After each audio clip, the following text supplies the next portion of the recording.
Friends, ఈ video అయితే mechanic సోదరులకు ఉపయోగపడుతుంది.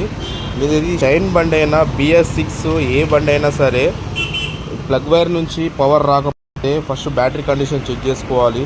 ఆ తర్వాత చూడండి కాయిల్ ప్లేటు మ్యాగ్నెట్ ఫస్ట్ వీటికి క్లీనింగ్ చేసుకోవాలి ఫ్రెండ్స్. ఓపెన్ చేసి చాలా డిస్టర్బెన్స్ చూడండి.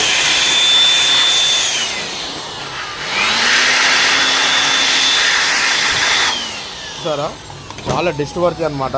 ఇది ఎయిర్ కొట్టి మంచిగా క్లీన్ చేయాల్సింది. తర్వాత చూడండి మ్యాగ్నెట్ అనేది మొత్తం తుప్పు పట్టిపోయింది. దీని పేపర్ తీసుకొని నీట్గా క్లీన్ చేసుకుంటే పవర్ అనేది వస్తుంది.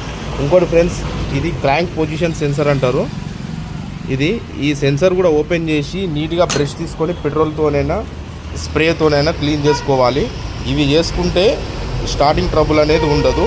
ఇది ఓన్లీ BS6 బండ్లకి, యాక్టివా కానీ గ్లామరే కానీ షైన్ బండే కానీ BS6 బండ్లకు మటుకు వర్తిస్తుంది ఫ్రెండ్స్. Thank you.